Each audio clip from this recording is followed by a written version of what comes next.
আজিও স্কুলৰ পৰা আহি ৰতনে হাত মুখ ধুই কিবা এটা খাই ল'লে আৰু তাৰ পাছত ৰতন বোপা, আমাৰ ঘৰখনৰ অৱস্থা একেবাৰে বেয়া দেখোন। ছালখনো ৰখিলে। বাৰিষাৰ অহাৰ আগতে যদি ঘৰটো মেৰামতি কৰিব পাৰিলোঁ হয়। তুমি চিন্তা নকৰিবা মা, মই বাৰু কিবা এটা ব্যৱস্থা কৰিম দিয়া। পিছদিনা আছিল দেওবাৰ। ৰতনৰ স্কুল বন্ধ। সেয়ে যেতিয়া তাৰ মাক ঘৰত নাছিল, সি জেপৰ পৰা যাদু লগা মাছৰ ফুলপাহ উলিয়াই ল'লে।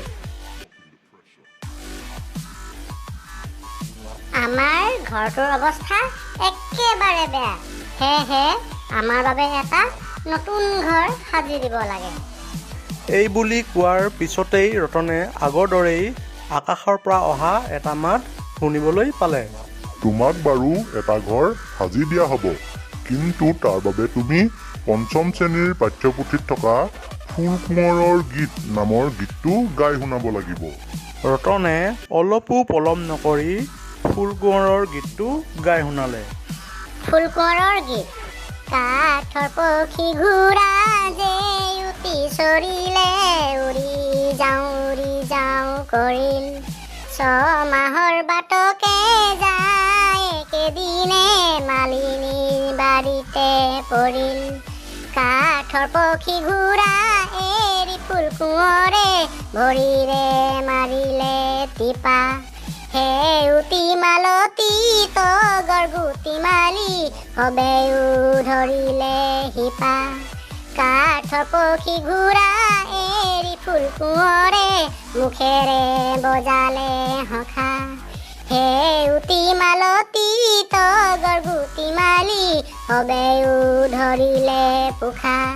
কাঠৰ পক্ষী ঘূৰা এৰি ফুল কোঁৱৰে সবালৈ মাৰিলে হাল।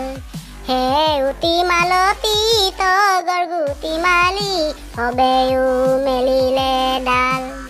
কাঠৰ পক্ষী ঘূৰা এৰি ফুল কোঁৱৰে সবালৈ মাৰিলে চলি।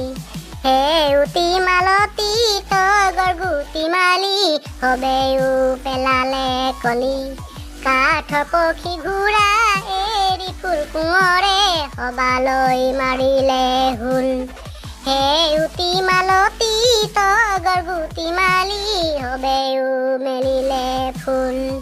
ফুলনি বাৰীতে থাকোঁতে কোঁৱৰে সিপাহী লেখি বাটৰ বাটৰুৱাই কৰে হৰি হৰি ফুলৰে টিবি দেখি। ই বোলে মালিনী, সি বোলে মালিনী, তোৰ দশা ভাল হ'ল। বাৰে বছৰীয়া শুকান ফুলৰ বাৰী ফুলি তমস্কাৰ হ'ল।